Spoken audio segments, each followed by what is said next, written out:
Avec vous sur Sud Radio, bonjour à toutes et à tous, on est ensemble jusqu'à midi pour commenter l'actualité à partir de 11h moins le quart. On parlera également de votre facture d'énergie tout à l'heure à 10h30 avec une spécialiste de 60 millions de consommateurs. Et puis on va parler pain avec Norbert Tarrer, notre invité aujourd'hui. Bonjour Norbert. Bonjour, ça va Valérie? Merci, vous allez bien? Bah oui, bonjour Gilles Gansman. Bonjour Valérie. On aura tout à l'heure votre MOF, Bruno Cormeret, au téléphone. Et puis on va parler effectivement de la meilleure boulangerie de France tous les soirs qui cartonne sur M6 à 18h40. On va en reparler dans un instant. Gilles, la question du jour, je vous en laisse la responsabilité. C'est vrai que parfois on se casse un peu la tête pour trouver la question Internet, mais là elle est en lien avec... Oui, la question du jour elle est en lien. Est-ce que vous saviez que pendant le confinement, les ventes de farine ont explosé de plus de 170% et les ventes de machines à pain, 75% de ventes de machines à pain. Alors on s'est demandé que maintenant que le confinement est presque arrêté, il va peut-être reprendre. Est-ce que vous continuez à faire votre pain? Eh bien, c'est peut-être une bonne nouvelle pour les boulangers. Oui à 18%, non à 82%. Pour l'instant, les Français n'ont pas continué à faire le pain. Mais on n'a pas dit qui nous dit « Je viens de commencer à faire mon levain, premier pain samedi ». Ouais, alors ça fait plaisir parce que faire son levain, c'est quand même la volonté de... Un peu comme le cuisinier qui ferait son fond de sauce. Ouais. Et faire son levain, c'est quand même... Comment Après, on aura Bruno Cormeret. Je pense que Bruno nous entend. Oui. Salut Bruno, je sais que tu nous entends. Bruno, bonjour à tous. Bonjour Bruno. Bonjour. Je suis désolé, je suis encore pas avec vous pour une fois. Bah écoutez, vous viendrez, il y aura une troisième fois, c'est sûr. Avec grand plaisir. Effectivement, alors le levain, c'est quelque chose de très compliqué. Moi, j'ai toujours l'habitude de dire que c'est un peu l'âme du boulanger. Ouais. C'est ce qu'on appelle la fermentation spontanée. Et c'est vrai que c'est compliqué à mener, c'est un peu comme disait Norbert, le fond de sauce du cuisinier, quoi. Ouais. Et effectivement, ça change complètement le pain quand c'est un levain traditionnel, un levain fait maison plutôt qu'un levain industriel. Absolument. Ouais. On va en reparler tout à l'heure. On a le zapping d'abord. Je veux des tuyaux pour faire mon pain. Gilles va faire mon pain. J'ai hâte de découvrir les tuyaux. Non mais vous avez été très bien vendu par Norbert Tarrer qui nous a dit que vous étiez le Mac Lesguy du pain. Donc vous savez tout, attention, on va avoir des cols terribles pour vous dans un instant. Alors Gilles, on passe au zapping. Sud Radio 10h midi Média, l'instant zapping. Dans le zapping, les propos chocs du PDG de Moderna, Stéphane Bonicel, qui a expliqué sur LCI à Pascal Perry pourquoi l'Europe est servie en dernier. Vous allez voir, c'est une histoire de pari raté pour l'Europe. Une des raisons que l'outil industriel de Moderna est plus avancé aux États-Unis qu'en Europe, c'est que le gouvernement américain nous a aidés financièrement, a pris des risques très tôt pour nous aider au cas où le vaccin marcherait. Et le problème en Europe, c'est qu'on n'a pas eu 1 euro d'aide pour acheter des machines, embaucher du personnel ou sécuriser des matières premières très importantes. Parce que si on n'a pas de matières premières, on peut pas faire de vaccin, bien sûr. Bien sûr. Et donc, ça a été le problème qu'on a eu avec l'Europe. Voilà, c'était Stéphane Bonicel, pas 1 euro de l'Europe. Voilà pourquoi les autres pays sont servis avant. Émouvante, Valérie, je ne sais pas si vous l'avez entendu, Stéphanie Bataille, c'était dans C'est à vous, son père est mort du Covid-19. Ouais. Il est resté seul, sans sa famille, sans que sa famille puisse le voir. Protection sanitaire oblige. Aujourd'hui, hier, elle a crié sa colère. Sortez-moi de là, je vais crever. Sortez-moi de là, les enfants. Où est votre mère? Et on ne peut rien faire. C'est non. Mais c'est une prise d'otage. C'est odieux, c'est inqualifiable. Et je me bats, évidemment, je parle ici de mon père parce que c'est lui qui m'a fait prendre conscience de ce qui s'est passé. Mais je ne vais pas le faire revenir. Je ne veux plus que ça existe. Les infirmières, d'ailleurs, vous faites part de leur... Elles étaient effondrées. On dit votre papa est en train de déprimer, il ne veut plus manger. Donc il s'est laissé mourir et il est mort de tristesse. Je n'ai pas honte de le dire. Peut-être avec le vaccin, les choses vont-elles changer, comme dans ces EHPAD où ces résidents ont enfin reçu leur 2e dose. C'était sur BFM et vous allez entendre ces résidents qui ont désormais l'esprit apaisé. Bonjour. Janine a 99 ans. Ça y est, je suis complètement vaccinée. Elle fait partie des rares patients à avoir reçu la 2e injection. C'était il y a une semaine avec son ami Jean-Luc, 74 ans. Ce qui change, c'est surtout l'état d'esprit.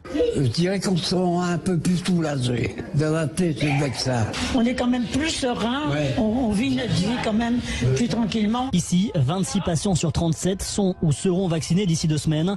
Un allègement des mesures pourrait être décidé, avec notamment le retour des visites des familles dans les chambres des résidents. Et oui, peut-être les familles vont revenir voir enfin dans les EHPAD. Cri de désespoir hier, c'était sur LCI. Elle est chapelière, elle est commerçante, elle s'appelle Nathalie. Et Nathalie a décidé de fermer boutique. Cette crise l'a tuée. Je ferme ma boutique au 30 juin. 17 ans de travail. Et là, moi, honnêtement, j'en ai marre. Je jette l'éponge, j'en ai marre, je ne veux plus être indépendante. Vous savez ce que je fais tous les jours en me levant le matin? Je prends mon téléphone, je regarde mon compte en banque à la banque. Et je me dis, bon, ça va, je suis encore dans mon découvert autorisé, je ne l'ai pas dépassé. Voilà. Le soir, je rentre, je fais 250 € de vente, je rentre chez moi, je prends mon cahier de compte et je déduis ces 250 € de vente à mon découvert autorisé. Des commerçants et des artisans et des restaurateurs, on pourra en parler avec vous, Norbert, qui sont à bout. Résultat, certains se mettent à tricher, à braver le couvre-feu et les interdits. C'est un reportage de BFM. À 19h10, cette supérette, par exemple, accueille toujours les clients, comme si de rien n'était. J'habite dans le quartier, je sais qu'elle est ouverte. J'avais une course à faire, j'en ai profité. Est-ce que c'est raisonnable? Je ne sais pas. Nous contactons un restaurant gastronomique parisien pour tenter de réserver une table. Et alors qu'il devrait être fermé, l'établissement est victime de son succès. Je voulais savoir si c'était possible de réserver pour déjeuner. Alors oui, mais seulement à partir du 11 mars matin. 11 mars, ça veut dire qu'il y a beaucoup de monde. Ah ouais, ça fait... oui. Je vous rappelle qu'on est le 27 janvier et ils sont complets jusqu'au 11 mars. Après, c'est totalement interdit, Norbert, de faire ça. Mais c'est vrai que ceux qui le font a priori, de ce qu'on a pu entendre, avec très peu de tables. Écoutez, moi j'ai une politique, c'est pas vu pas pris, donc ils font comme ils veulent. Nous sommes dans un pays libre et même si des fois le gouvernement nous a demandé quelque chose, ceux qui veulent braver l'interdit le font. Et pas vu pas pris. Mais vous trouvez ça? Je pense que quand t'as la dalle et que t'as plus le choix, tu dois le faire. Si c'est leur âme et conscience. Après, on parle de règles sanitaires. Moi, je suis pas là pour juger. Je dis juste pas vu pas pris. Et puis après, s'il a besoin de manger le mec, faut le faire, faut le faire. C'est son choix. Si t'es pris, tu payes cher aussi. C'est-à-dire que le resto ferme et il y a des amendes assez importantes. Il y a un prix à payer à chaque chose. Et je suis pas sûr que le mec il ouvre parce qu'il a la dalle, comme vous dites. C'est-à-dire que ça rapporte pas beaucoup d'avoir 4 tables, 5 tables. Ça permet peut-être de faire travailler les gens. Ça permet peut-être aussi de la dignité sociale, parce que le travail, surtout quand on est artisan et surtout chef d'entreprise, c'est aussi cette dignité d'avoir à travailler, d'avoir aussi. On s'est investi dans tout, personnellement, la vie privée, tout. Donc je pense qu'ils ont besoin aussi d'exister, donc ils le font. Après, moi, je porte pas le jugement. Chacun fait comme il a envie. Est-ce que vous le feriez? Vous ouvririez un de vos restaurants clandestinement? Non, alors moi je ne joue pas avec les règles sanitaires. Non, attendez, je vais vous répondre. Ça, c'est comme le mec qui a une Porsche ou une bagnole, qui fonce dans le centre-ville pleine balle, qui roule à 190, qui bute un gosse et après qui dit je suis désolé, j'ai pas fait exprès. Chacun prend ses responsabilités. Moi, j'ai une voiture, je roule. Voilà, je fais ce qu'on me demande, je respecte pas. Après, moi, j'ai pas donné mon jugement. Je dis juste que moi, personnellement, j'ai 6 restaurants, j'ai 300 salariés. Avec mon associé, on a décidé de ne pas ouvrir, de respecter ce qu'on nous demande. Et je le répète, il faut retenir que cette phrase. Le gouvernement nous a demandé quelque chose, c'est au gouvernement d'assumer. Le reste, c'est pas mon problème. Moi, je suis pas là pour dire si c'est bien ou pas bien. Je dis juste que le gouvernement m'a dit, tu n'ouvriras pas. Je n'ouvre pas. Le risque encouru, c'est qu'on va avoir des contrôles fiscaux, on va avoir des emmerdes avec l'URSSAF, on va avoir des emmerdes parce qu'on fait travailler des gens qui sont déclarés au chômage partiel, on met tout le monde dans l'insécurité, nous on devient paranoïaque. Donc moi je préfère être tranquille. J'ai peut-être cette chance d'avoir peut-être un peu anticipé cette crise. Je suis désolé pour mes confrères restaurateurs parce que je vois que ça remonte un peu sur mes réseaux sociaux, que je suis un salaud. Mais moi je le dis justement, on me demande de faire quelque chose, je le fais. C'est l'État. Mais ça veut dire que vous êtes un bon petit mouton? Alors, si de suivre l'État, c'est d'être un bon petit mouton, je pense qu'on est 66 millions à payer nos impôts, donc on est tous des bons petits moutons. Voilà. Donc, allez, on va marquer une pause et on se retrouve dans un tout petit instant pour parler de la meilleure boulangerie de France. Tous les soirs sur M6 à 18h40. Ça cartonne et on va tout savoir sur le pain. À tout de suite. Avec vous sur Sud Radio et avec Norbert Tarrer, que vous retrouvez tous les soirs, chef. Vous avez 5 restaurants, c'est ça? 6 restaurants. Tous les jours sur M6 du lundi au vendredi 18h40, la meilleure boulangerie de France. On a également Bruno Cormeret au téléphone. Si vous suivez l'émission et que vous êtes fan, vous aurez reconnu ce meilleur ouvrier de France. Vous êtes en ce moment à Bussy-Saint-Georges, selon mes informations. Alors, juste à côté. Juste à côté. Mais je l'ai pas dit, Bruno. On m'a demandé, j'ai donné une fausse information. Voilà. Alors, mais alors, effectivement, pendant le confinement, beaucoup de Français se sont essayés à faire du pain. Les ventes de machines à pain pain ont bondi de 75%, les ventes de farine 173%. 89% des Français estiment que le pain est un incontournable. 97% des Français sont contents de rentrer chez eux avec du pain frais. Et puis les Français ont toujours du pain chez eux. Près d'un Français sur deux dit qu'il ne peut pas s'en passer. C'est vrai que... Oui, alors Bruno, allez-y. Le pain, c'est la base de l'alimentation, puis c'est un produit qui est extrêmement symbolique. Ouais. On a la chance aujourd'hui de faire un produit qui est... En fait, le fait il est aussi un peu mystérieux. C'est quelque chose qui se fait la nuit. Ouais. On ne voit pas toujours le boulanger faire. C'est un produit qui se conserve pas. C'est un produit qui est croustillant. C'est un produit qui nous est envié dans le monde entier. Ouais. C'est un produit, le pain, c'est un produit qui est international. Alors, on connaît bien la baguette française, mais le pain, on en trouve dans le monde entier et ça s'adresse à tout le monde, à tout type de Français, de n'importe quelle religion, de n'importe quel milieu social. Alors, on mange pas le même pain partout. Hein. C'est vrai qu'en France, il y a une particularité. Le pain le plus vendu au monde, c'est quoi ? Ah, c'est du pain de mie. Le pain le plus c'est du pain de mie. Hein. La baguette, tout le monde s'imagine que c'est la baguette. Ouais. La baguette, elle est typiquement française. Effectivement, on la trouve aujourd'hui un peu partout dans le monde. Mais le pain le plus consommé au monde, c'est du pain de mie. Le pain de mie industriel. Et malheureusement, souvent, il est fait de façon industrielle, avec plein d'additifs, plein de choses dedans. Je ne vais pas être grossier, mais donc voilà, c'est le pain de mie le plus consommé au monde. C'est facile de faire son propre pain de mie ? Parce qu'on a l'habitude de faire du pain ou de la baguette. Mais... il faut quand même avoir un petit peu de connaissances, petit peu de base, un petit peu de matériel et puis surtout de la volonté de le faire parce que le pain, pardon par rapport à nos amis cuisiniers, il nous suffit pas simplement d'avoir un petit peu de feu, une poêle. Il faut vraiment du matériel. Il faut un four, il faut un petit batteur, il faut un petit pétrin. Il faut un peu de temps. Puis il faut du temps aussi. Faire du pain, il faut au moins 5 heures. Il faut du temps. S'il faut du temps, c'est quelque chose qui est assez long à faire. Norbert Tarrer, qu'est-ce qui vous a plu dans cette émission, justement, parce que vous êtes restaurateur, vous êtes chef, il l'a dit. Ouais. Il vous a bien mis un petit tacle. Hein. Non, je rigole. Non, je plaisante. Justement, Bruno et moi, justement, je pense qu'on est le binôme qui sommes l'exemple, le type. Il n'y a pas de concurrence entre les différents artisans. Non, mais on est très heureux, on en parle avec Bruno. Hein. Et des fois, quand on rentre dans des boulangeries, il y en a beaucoup qui se réfèrent à des cuisiniers, il y en a d'autres qui se réfèrent à des pâtissiers, des boulangers. Mais nous, on est toujours là pour montrer qu'en fait, on a besoin l'un de l'autre. Le pain, c'est quand même l'élément de base de la cuisine. Alors, quand je parle de cuisine, c'est au sens général, c'est-à-dire qu'on cuit, la cuisson. Et sur une table, on ne peut pas avoir, dans un restaurant, ne pas avoir de pain. On ne peut pas avoir de pain. Le pain, c'est autant, voire même plus important que le vin qui l'accompagne parce que ça va apporter du goût. Le vin amène et transforme le goût de l'assiette et du plat. Souvent, on dit qu'est-ce que je vais prendre avec le poisson ? Un petit blanc ? Et ben, le pain, on ne pose jamais la question. Et c'est pour ça aussi que je suis rentré dans l'émission, d'avoir un regard de kidam, d'un client lambda, parce que je ne connais pas, je n'ai pas l'expérience de Bruno. Et donc, des questions, des fois, d'érudits. Qu'est-ce qu'un levain ? Pourquoi il y a un levain dur, un levain liquide ? Et aussi avoir un œil un peu de restaurateur. Tu sais, l'emmerdeur qui dit toujours, et j'ai été un restaurateur qui prenait que du pain blanc parce que c'était pas cher, parce que le pain en France, on le met à table, il est offert, il est inclus dans les charges. Et donc forcément mon regard a changé, et en tant que consommateur aussi. Moi qui étais grand consommateur de pain industriel, et je l'ai dit à Bruno, je fais écoute, moi je vais pas avoir. Bruno il dit tu vas voir, ça va changer ta vie. Et c'est vrai qu'au niveau transit, Bruno m'avait prévenu que j'allais moins consommer de papier toilette, et c'est vrai, à manger du bon pain, on consomme moins de papier toilette. Voilà. Non mais c'est vrai que ça. Et vous avez découvert le pain en fait. Et Bruno, je l'appelle, alors je suis désolé, mais c'est quand même une belle image pour Bruno, mais Mac les Guides du pain, c'est que Bruno, ça fait 5 ans, j'ai une théorie incroyable. Je parle avec des boulangers, des fois ils me parlent et je dis je sais, le Sacarasso c'est révisé, parce que moi pour le nom de la levée. mais t'as un discours. C'est parce que t'es doué et curieux, et c'est parce que t'as envie, et aussi. Mais c'est vrai que le pain sans la cuisine, ça va pas, et puis la cuisine sans pain, ça suffit pas, quoi. Donc c'est vraiment deux métiers qui sont complémentaires, et puis la cuisine, c'est un métier assez général, ça englobe aussi la pâtisserie. Et Bruno est un grand cuisinier. Bruno est un grand cuisinier, il nous fait des terrines.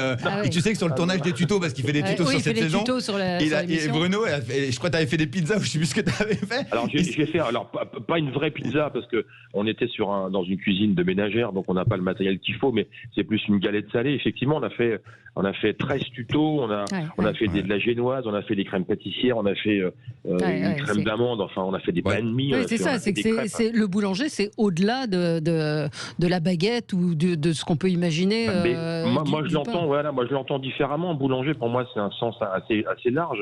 Boulanger, c'est boulangerie. Dans une boulangerie, on trouve de la viennoiserie, on trouve un peu de pâtisserie. C'est ce qu'on voit dans l'émission. On voit les feuilletés, on voit les feuilletés salés, on voit comment ils fabriquent avec les people qui proposent des produits, comment ils les intègrent. Moi, je voulais savoir, est-ce que les boulangeries, les vraies boulangeries, disparaissent de notre territoire ou finalement elles arrivent à résister au pain industriel et autres boulangeries, qui s'appellent boulangeries, mais qu'on voit fleurir.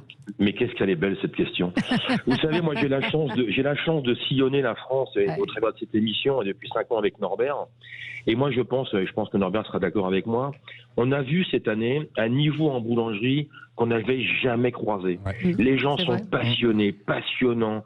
Ils mettent un cœur à l'ouvrage. Ils ont la recherche du produit. Et puis je pense que c'est aussi un peu aussi le fait des réseaux sociaux. Aujourd'hui, on met des photos sur Instagram, tout est beau, tout est joli, tout a de la couleur. On a envie de faire du beau et du bon, et moi je trouve que le niveau du pain en France aujourd'hui, il est top, quoi. Mais est-ce qu'on n'a pas justement, alors peut-être que Norbert peut aussi répondre, un grand écart entre des boulangeries ou des boulangers qui vont se mettre à faire de la tradition, à faire avec des bons levains, et puis une boulangerie qui est beaucoup plus industrielle malgré tout, et avec du moins bon pain. C'est-à-dire qu'on a les deux extrêmes. C'est que vous me posez la question et je vais répondre à Bruno. Et Bruno va répondre, et je pense qu'il sera d'accord avec moi. C'est comme dans la restauration.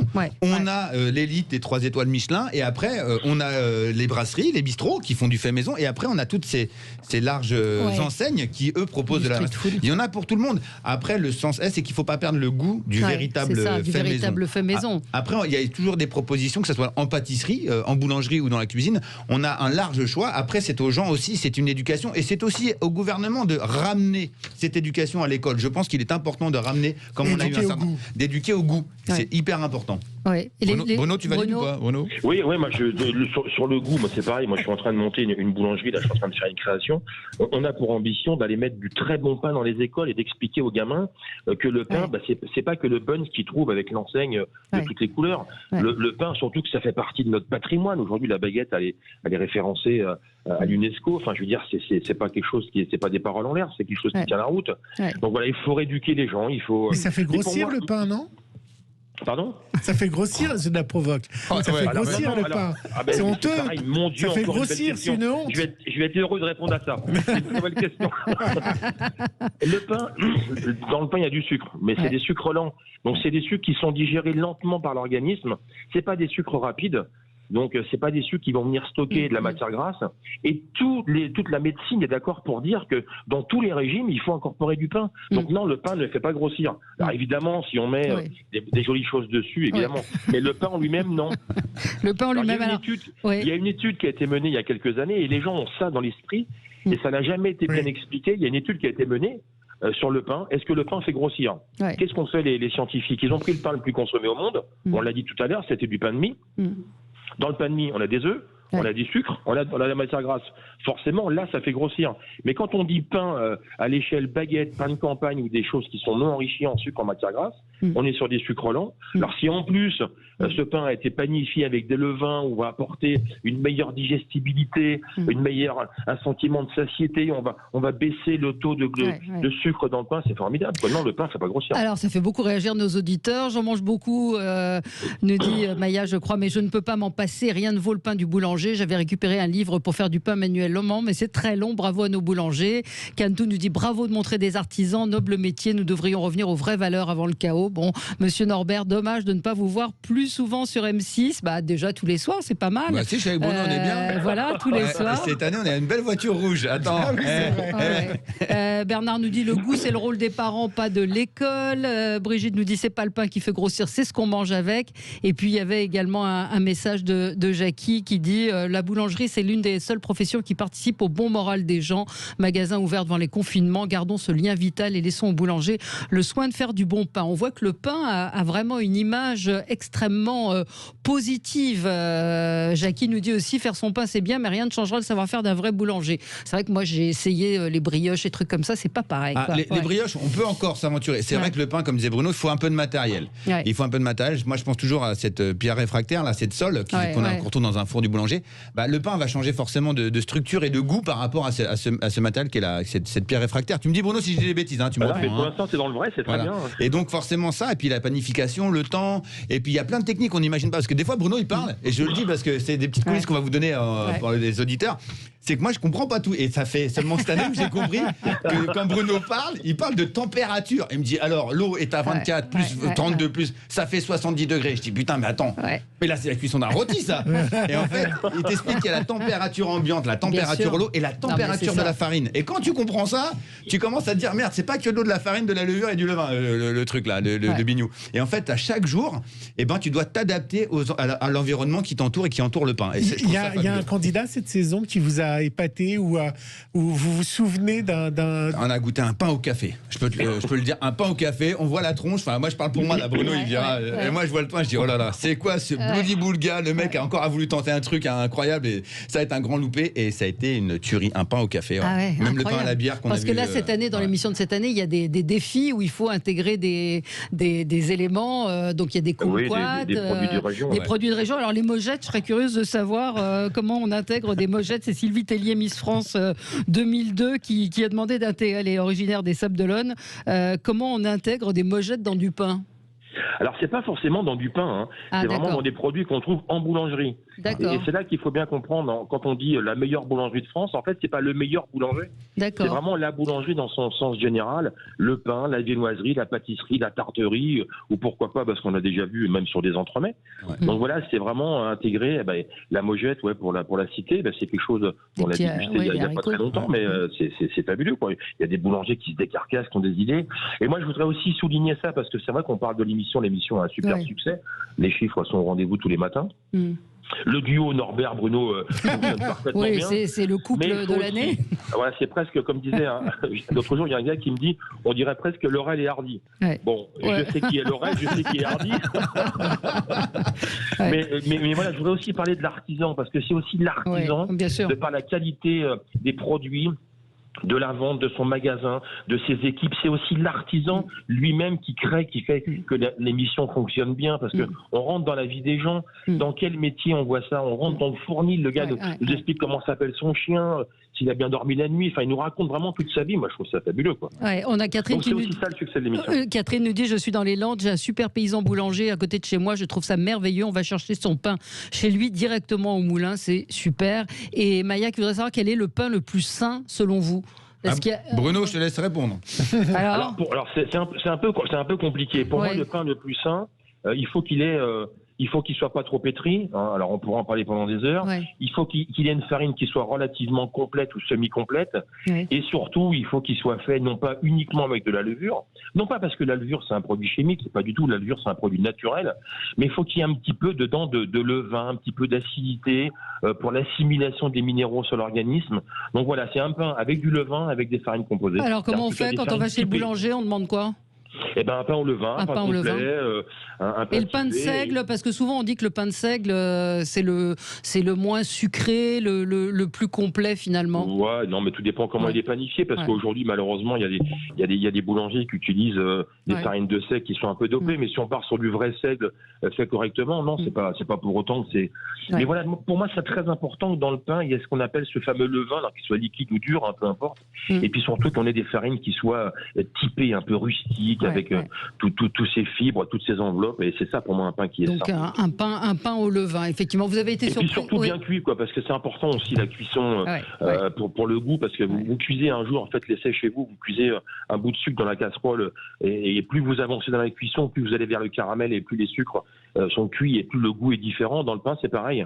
Donc il faut que le pain soit cuit, c'est très important. Même encore une fois, pour la digestibilité, la mastication.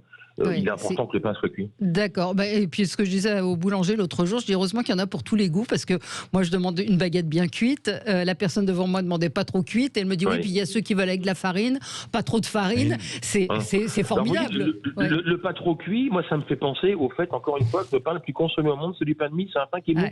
Aujourd'hui, les gens c'est bien, vous mettez une bonne note, si je veux du pain bien cuit, moi j'aime bien quand merci. Merci. Surtout si vous faites un beau sourire, je vous mets 10. Il y a plus qu'un beau sourire. Il y a Stéphane qui dit quand je vois Norbert, je me demande pourquoi il n'est pas dans Kaamelott. Il a un phrasé digne de cette série. alors, je veux dire, moi je connais Norbert maintenant depuis 5 ans, on tourne ensemble. Moi je pense qu'il est capable de tout faire, ce garçon. Est-ce que justement pas dans le sens, c'est pas péjoratif. Je pense qu'il est capable de tout faire. Il s'adapte à tout, il amène une énergie dingue dans l'émission, et puis voilà, c'est un duo qui marche bien, et moi j'adore partir. Mais alors, comme vous êtes un boulanger et un restaurateur, pendant le tournage, vous mangez des sandwichs, vous allez au restaurant, quoi? Alors, ça doit être horrible. Nous, on a une chose avec Bruno, tout ce qui se passe dans le van de production reste dans le van de production, on ne pourra pas dire ça, mais on s'adapte à toutes les situations. Bon.